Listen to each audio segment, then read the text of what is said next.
Lysander and, by extension, Team Flare are so terribly written that it legitimately baffles me the more that I think about it. A good way to have a fun and enjoyable villain is to make sure that their goals and beliefs are clear and concise. Or, at the very least, if we don't know what they want, it's clear to the viewer that there is an answer to that question on the way. An example of the former is Bowser. Bowser is not a character with complex moral beliefs or deep themes to his goals. He just wants to kidnap Peach and beat up Mario. The reason he's fun is because he's never played as competent or complex. Sure, sometimes he's intimidating and other times he's goofy, but we never ever try to make him what he isn't. An introspective character. His goals are never muddled. That's why we like him.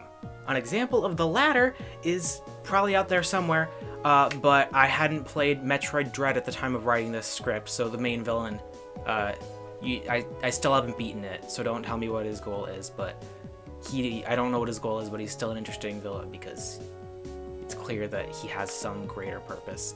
Also, Count Black from Super Paper Mario, that works. We know what he's doing, but we don't find out until later in the game why he's doing what he's doing. Point is, Lysander's goals are really, really vague.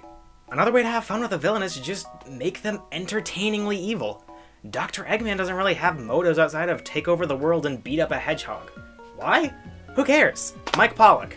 Dr. Doofenshmirtz is one of the best TV villains ever because he's so hilarious. He's got a complex backstory and has some moral ambiguity, but he's a cartoon villain parody, and at the end of the day, that's why he's so fun. If you want to do a more complex villain, then that can be fun too. Thanos raises questions about if loss of life is justifiable for a good cause. Even if you disagree, which you're supposed to, you can tell that he believes it, and that's why he's entertaining. Zuko from Avatar is an overused example of good writing for a villain, so I'm just gonna say his name and then leave it there.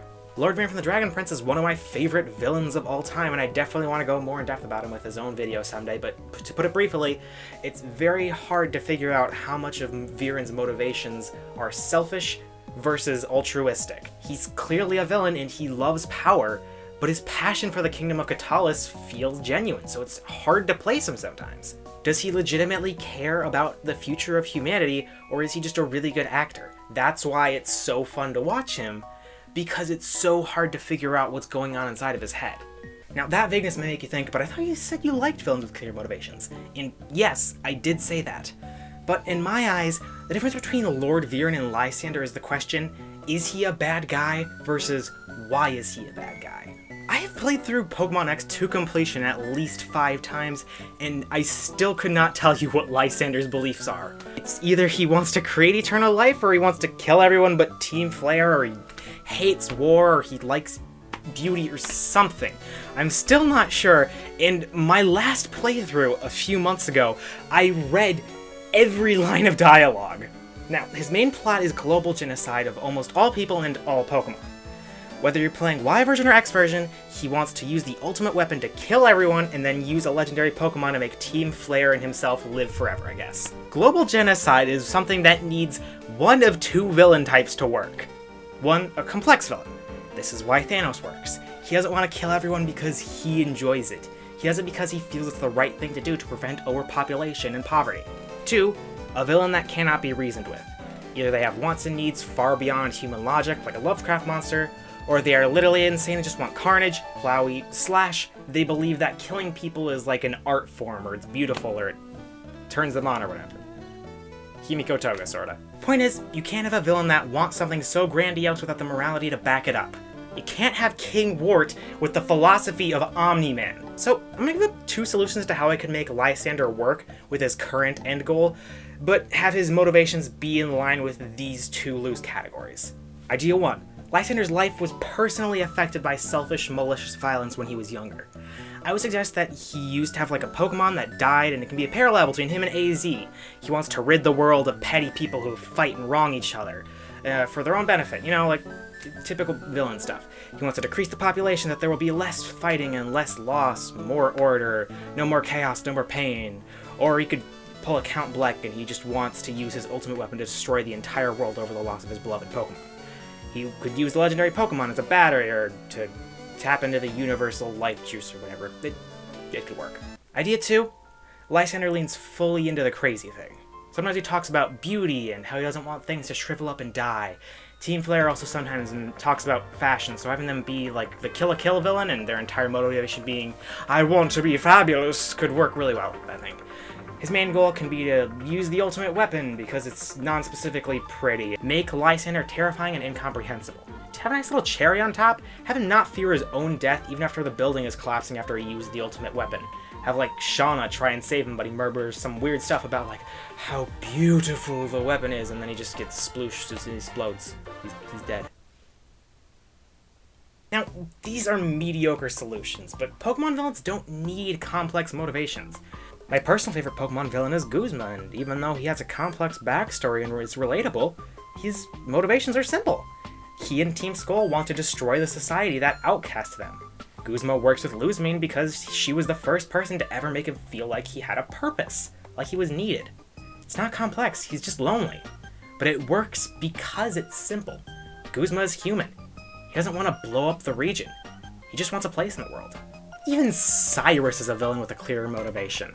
He wants to create a world without emotion because he was bullied by his parents. Sure, that's dumb and really one note, but it's consistent. It gets better in Platinum version because his plan goes from create a world without emotion to, yo, there's no emotion in the Distortion world. I'm staying here, this is dope. He calls his plan off after finding out that he can just chill in the Distortion world without having to fight to create a new world from scratch. He's consistent, and his commitment to rotting in a realm of antimatter is scary. However, Lysandre's goals are kind of weird when you look at them in context. He wants to kill everyone, but using the Pokemon of Life to do that is weird in X version. He wants to grant Team Flare eternal life, but how can the Pokemon of Death do that and why? And not to mention, in X version, after you beat him, he attempts to give the heroes eternal life as a last-ditch punishment. I thought that living forever was a good thing. Why is he using it as a last-ditch attack?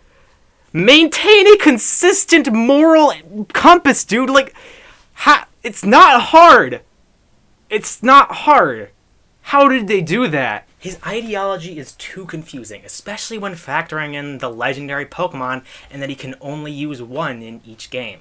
N's goals make sense, whether he's going after Zekrom or Reshiram.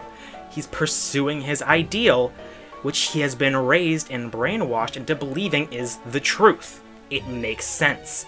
The Dragon of Truths and the Dragon of Ideals would both reasonably choose him. And his goal is to just use their power to threaten everyone into releasing their Pokemon. It's not like he needs one more than the other. He just needs something strong. If they really just wanted to have one plan that revolves around death and then one that revolves around life, then they should have just pulled a Team Magma and Team Aqua again. It wouldn't make sense to have Team Magma be the villains when Kyogre isn't on the box. I don't want that, though. I'm just going to propose... I'm going to just propose to you my own fanfiction about how the Kalos games should have been because I'm pretentious. So basically, Lysandre is the champion. He's the most powerful man in Kalos. He has a group of followers that do whatever he wants, called Team Flare. His Elite Four are like his commanding guards that go and suppress any protest. Your player character and your rival start out thinking that the champion and his government are the good guys, and that they have your best interests at heart. But over time, you realize that those who are rebelling against Lysandre have a good reason for it. Turns out, he's suppressing their rights, and he's a cruel tyrant who's seeking out a legendary Pokemon because he wants to become even more powerful and blow even more stuff up and get even more people under his control. Your rival still has propaganda in their head, though, and that's why they gradually drift apart ideologically, and they become, gradually you just start fighting more and more, and then the big climax is battling Lysandre's evil Pokemon League to take down his entire government because he's a bad dude and he just wants power. You notice that Lysandre's goals are really simple here. That's because he is heavily associated with Pyroar. Pyroar is a lion.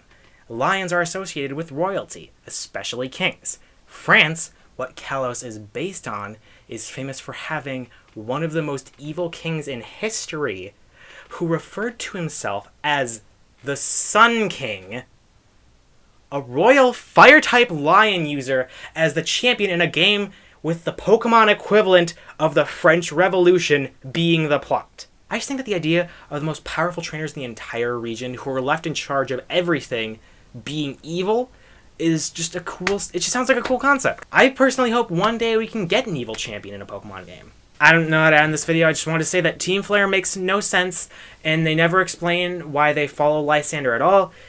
What did they get out of killing everyone? Like, sure, they can survive, but if they didn't join, he wouldn't be able to kill all the people because he wouldn't have enough money or manpower to make it happen.